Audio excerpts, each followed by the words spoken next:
अरे आपने गंगा बिसेन जी अग्रवाल जी का नाम सुना है? नहीं सुना है?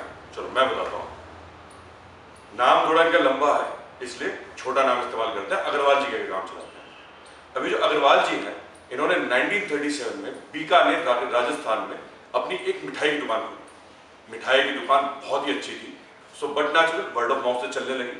देखते देखते दुकान बढ़ गई, देखते देखते बिजनेस बढ़ गया और थोड़े ही समय में आलम यह हुआ कि बाय 1982 इन्होंने अपनी पहली ब्रांच दिल्ली में खोली। बिजनेस और बढ़ा और देखते देखते पूरे हिंदुस्तान में ब्रांचेस फैल गई। अब ये जो छोटी सी दुकान थी, ये बन गई एक एंटरप्राइज। दुकान का मालिक बन गया मैनेजमेंट और दुकान के जो लड़के हुआ करते थे वो बन गए स्टाफ, जिनके अलग अलग डिपार्टमेंट्स बन गए, जैसे कि अकाउंट्स, परचेज, एचआर, अलग अलग डिपार्टमेंट बन गए। अब जैसे जैसे इनका बिजनेस बढ़ा तो इनके ऑब्जेक्टिव्स, इनके जो एम है, इनके जो विजन्स हैं वो भी बड़े हो गए। लेकिन इतना बड़ा बिजनेस संभालना कोई आसान काम थोड़ी ना है। और इनका जो आजकल का सिस्टम था वो अभी भी मैनुअल, पेपर स्लिप्स और इन्हीं के ऊपर चला आ रहा था। तो एक महानुभाव ने इन्हें एडवाइस दी कि भाई साहब, जमाना बदल गया है, आईटी का इस्तेमाल कीजिए, इंफॉर्मेशन टेक्नोलॉजी का इस्तेमाल कीजिए, कंप्यूटर्स का इस्तेमाल कीजिए। तो इन्होंने उसकी सलाह मानी और जगह जगह point of sale terminals, computers, databases, इन सब चीजों का इस्तेमाल करना शुरू कर दिया, जिन्होंने इनकी सारी बिजनेस स्ट्रैटेजी और बिजनेस इंफॉर्मेशन को मैनेज करना शुरू कर दिया। लेकिन जैसे इन्होंने ये शुरू किया, इनके दिमाग में डर बैठा कि भाई इतना डेटा है और अब हमारे कंट्रोल में कुछ भी नहीं है, तो ऐसा ना हो कि कल को कोई भी एम्प्लॉय इसका गलत फायदा उठाए, डेटा रिमूव कर दे, हैकिंग हो जाए, इनके अकाउंट्स हैक हो जाए और किसी भी तरह का नुकसान इनके बिजनेस को पहुंचे। तो इन्होंने क्या किया, उसको कंट्रोल करने के लिए अलग अलग डिपार्टमेंट्स की रिक्वायरमेंट के हिसाब से, प्रोफेशनल और एम्प्लॉयज की रिक्वायरमेंट के हिसाब से, सीनियोरिटी के हिसाब से और उनकी पावर के हिसाब से इन्होंने login ID, user IDs, passwords और अलग अलग तरह के सॉफ्टवेयर सिस्टम उसको कंट्रोल में रखने के लिए इंप्लीमेंट कर दिए।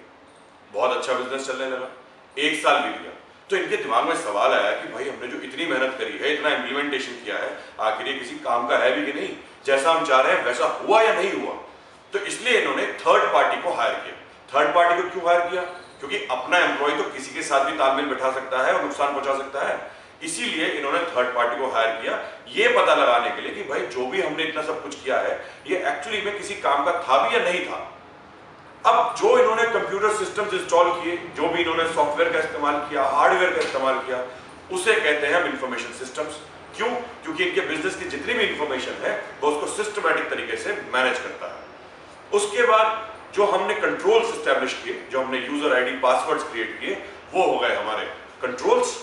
और जो थर्ड पार्टी ने आगे किया वो हो गया हमारा ऑडिट और बन गया हमारा subject information systems, control and audit.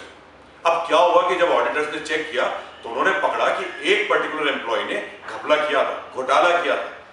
तो क्या कर सकते हैं, रिस्क को पूरी तरह कवर तो नहीं कर सकते, लेकिन हाँ उसे कम किया जा सकता है। तो कम करने की जो भरपूर इन्होंने कोशिश की थी, लेकिन उसके बावजूद भी घपला हो गया। तो क्या किया इन्होंने, जो कोई भी इंसान कर सकता है उसको अरेस्ट कर लिया। लेकिन अरेस्ट करके उसका करे क्या, कोई चीज कर सकते, एक ही चीज कर सकते हैं, उसे कोर्ट में ले जा सकते हैं। लेकिन कोर्ट क्या करेगी? कोर्ट करेगी ये फैसला कि इस इंसान का क्या किया जाए। कोर्ट करेगी ये फैसला कि इसको सजा दी जाए कि नहीं दी जाए, इसने जो किया है वो गलत किया या नहीं किया।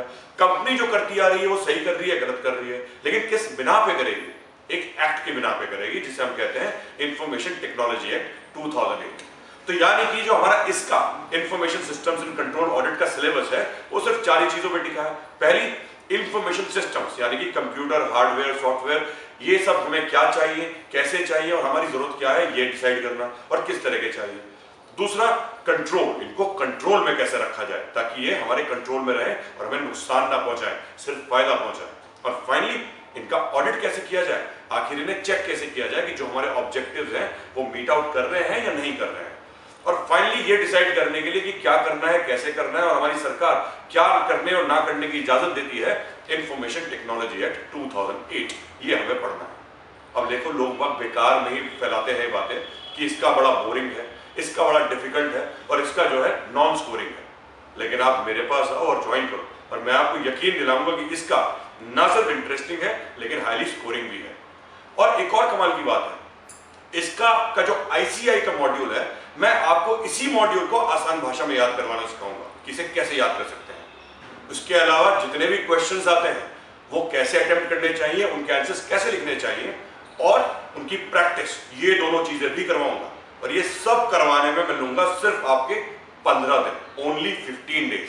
इसी तरह की कहानियां, इसी तरह के एग्जाम्पल्स और इसी तरह की चीजों का इस्तेमाल करते हुए। तो सोचने की ज्यादा जरूरत नहीं है। Join my batch and to do that for more information check my website www.thetrainingtimes.in। अरे एक चीज तो मैं आपको बताने ही भूल गया, वो ये अपने बिसेन जी अग्रवाल, इनकी मिठाई का दुकान का नाम तो मैंने आपको बताया नहीं, आप उससे आज हल्दीराम के नाम से जानते हैं। सो इसी तरह के एग्जाम्पल्स का इस्तेमाल करके हम इसका को आपके लिए आसान बनाएंगे सिर्फ 15 दिन के अंदर। So come and join soon. Thank you very much, see you there.